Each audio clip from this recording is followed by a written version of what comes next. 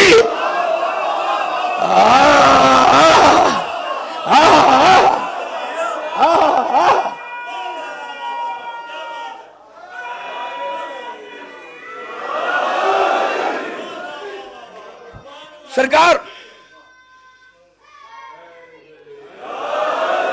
ایک یہ تماچا اور ایک تاریخ میں اور تماچا. تاریخ میں سرکار دوسرا تماچا یہ نبی کا تماچا تھا جو فرعون کے چہرے پہ لگا, تھوڑی دیر ٹیڑھا ہوا اور پھر سیدھا.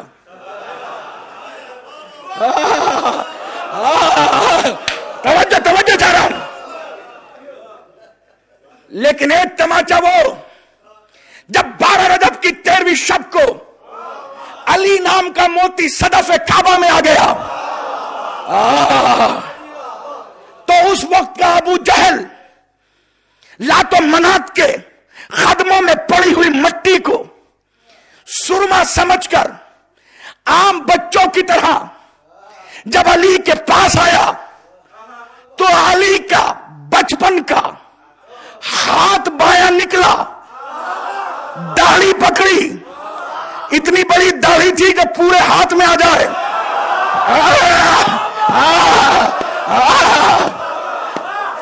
پھر گھسیٹی اور گھسیٹ کے تماچا مارا. تو علامہ حسن زیدی کہتے تھے کہ ساری زندگی اس کا چہرہ سیدھا نہیں ہوا, ٹیڑھا ہوا. اب ایک بات بتانا چاہتا ہوں, تاریخ اسلام و تفسیر میں دو ہی تماچے, ایک موسیٰ کا تماچا, ایک علی کا تماچا. جو موسیٰ نے مارا وہ نبی کا تماچا تھا, ذرا سی دیر سیدھا ٹیڑھا ہوا پھر سیدھا ہوا. مگر علی نے جو مارا مرتے مرتے مر گیا, چھیڑا ٹیڑھا رہا, تاکہ دنیا کو بتا دے کہ نبوت کا دشمن کچھ دیر میں سیدھا ہو سکتا ہے, ولایت کا دشمن سیدھا نہیں ہو.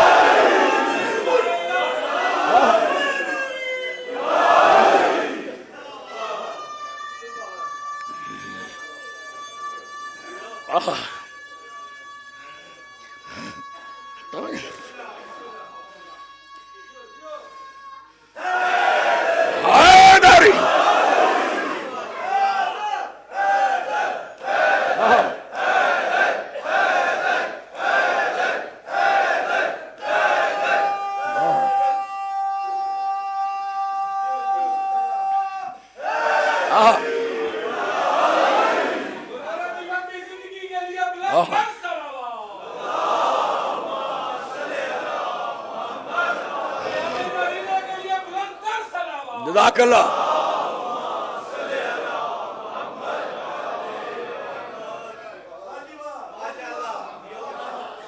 دشمن نبی سیدھا ہو سکتا ہے, دشمن ولایت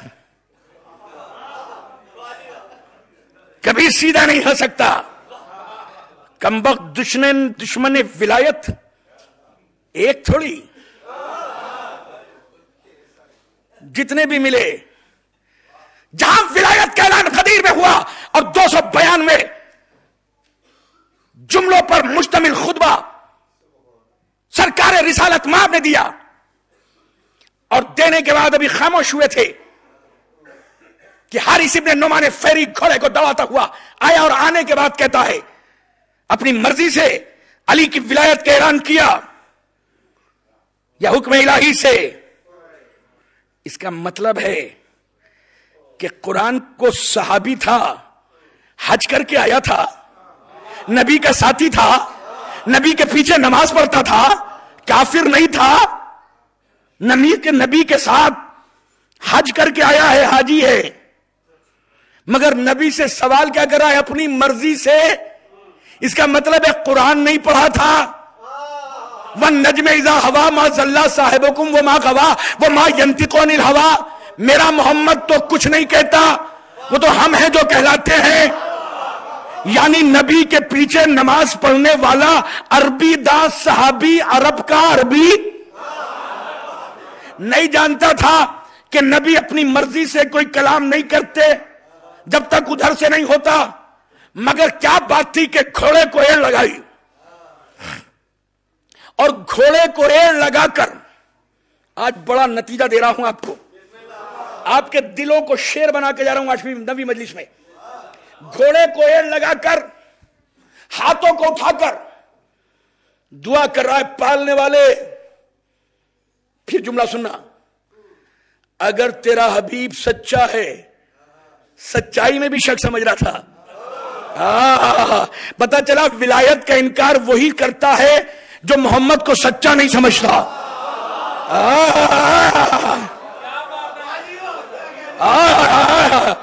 تو اور تیرا اگر حبیب سچا ہے تو میرے اوپر عذاب نازل کر. پوری توجہ, کتنی مرتبہ آپ نے واقعہ سنا ہوگا, مگر بہت بڑا نتیجہ خاص کر کے پاکستان کے سامعین کے لیے نظر کر رہا ہوں.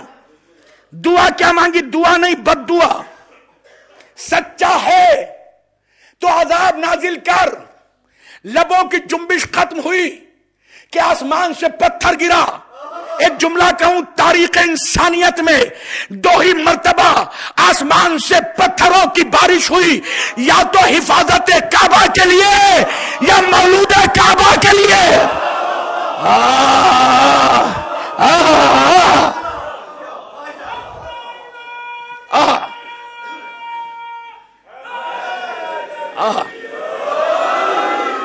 سر پہ پتھر لگا,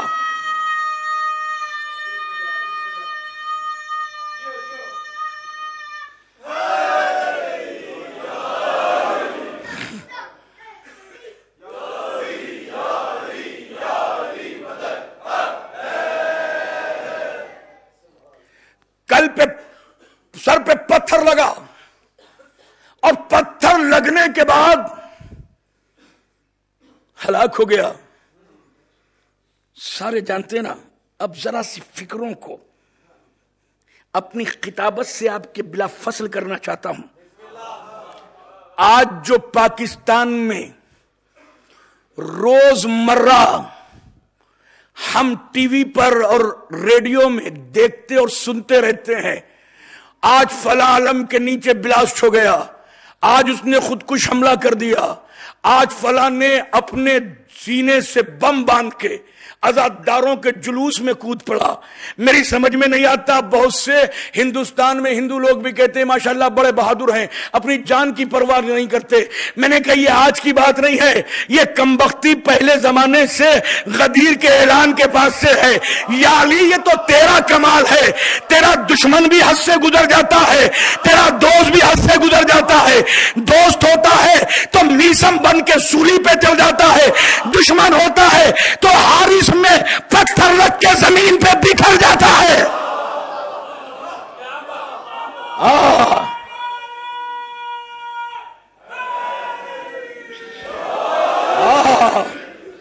تو آج یہ خودکش حملے عزاداروں کی انجمن یا امام بارگاہوں میں نہیں ہوتے, بلکہ باندھ کے آنے والے بتاتے ہیں کہ ہمارا شجرہ پہچانو, تم غدیری ہو, ہم حارثی ہیں.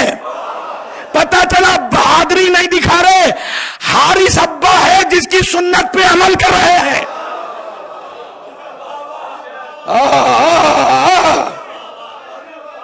شاید یہی وجہ ہے کہ ولایت کا انکار وہی کرتا ہے جو نبی کی صداقت میں شک کرے. اور میں کیا کروں کہ لوگ ان کی عظمتوں سے بچ کر دائی حلیمہ کے گھر میں تو محمد کو بھیجتے ہیں. دائی حلیمہ نے کہاں کلمہ پڑھا؟ موسیٰ تو ایک لمحے کے لیے بھی کافر کی گود برداشت نہ کریں, اور تمہارا محمد کافرہ کے گھر میں پلتا رہا. میں توجہ چاہ رہا ہوں. اور پھر کیسے جب غیر مسلم سیرت کی ہندی میں لکھی ہوئی کتابوں کو پڑھتے ہیں تو ایک جملہ بھی نہیں امپریس نہیں کر پا رہا. اس لیے لکھتے ہیں کہ جیسے لاغر و ناتواں کمزور مصطفیٰ لاچار اور نادار حلیمہ کے گھر میں پہنچے کہ پورے کے پوری خود بھی ضعیفہ تھی، پورے کھجور کے درخت خشک تھے، اونٹنیاں مرنے کے آخری منزل پہ تھیں، بکریاں دودھ نہیں دیتے تھے، درخت پھل نہیں دیتے تھے اور اونٹ ناتواں تھے، مگر پالا اس حلیمہ نے۔ آگے جملہ لکھتے ہیں مگر جیسے ہی محمد آئے بکریاں دودھ دینے لگی، درخت پہ کھجوریں آ گئی، اونٹ توانا ہو گئے۔ تو بغیر تو صحیح تو سیرت لکھو، اب بتاؤ کہ محمد کو حلیمہ نے پالا یا حلیمہ کو محمد نے پالا؟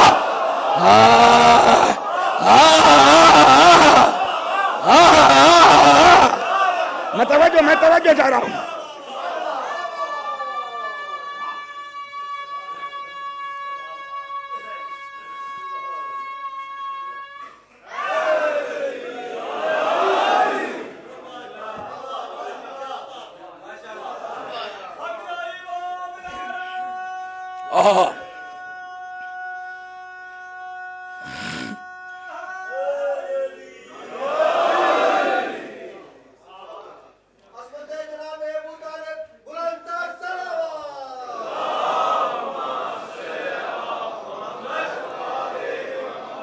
یہ ساری جہنم میں جانے کی تیاریاں ہیں جو عظمت ابو طالب سے انکار کر رہے ہیں، جو ولایت سے انکار کر رہے ہیں، جو عظمت قرآن سے منکر ہیں، جو عظمت نبی سے منکر ہیں، سید الانبیاء سے انکار کرتے ہیں۔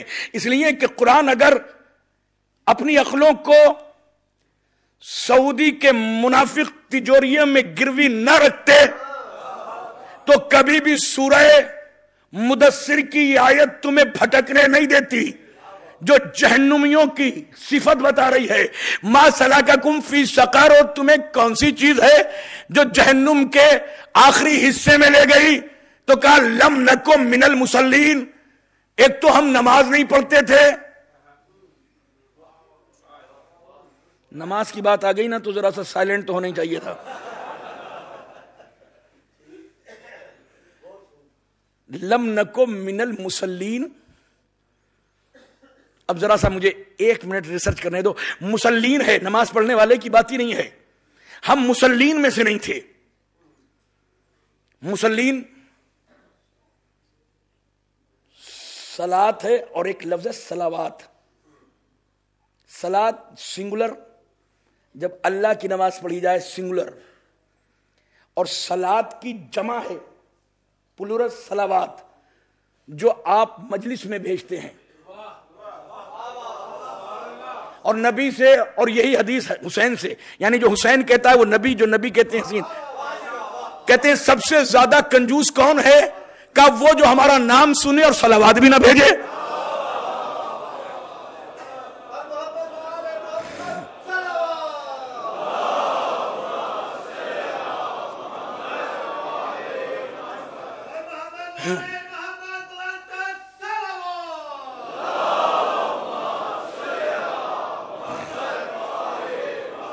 دیکھو اس کو ان آیتوں کو پڑھنے کے لیے مجھے 3 مجلسوں کی ضرورت ہوتی ہے، لیکن میں صرف بہت تیزی کے ساتھ 3 منٹ میں انشاءاللہ اپنے موضوع سے، کیونکہ مربوط ہے میری تقریر سے، کہ ہم نماز نہیں پڑھتے تھے، ایک تو اس لیے جہنم میں گئے، دوسری چیز ہم صلوات نہیں بھیجتے تھے اس لیے جہنم میں گئے۔ تو جب بھی آل محمد کا ذکر سنا کرو، پڑھا کرو، تو صلوات کثرت سے بھیجا کرو، کیونکہ صلات خدا کو سلام کرنے کا نام ہے، صلوات خدا والوں کو سلوٹ کرنے کا سلام۔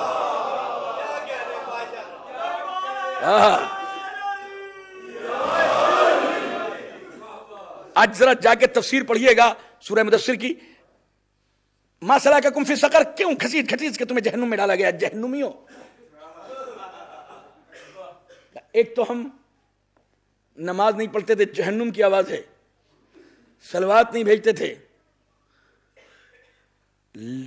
لم نکو نطعم المسکین، ہم مسکینوں کو کھانا نہیں کھلاتے تھے،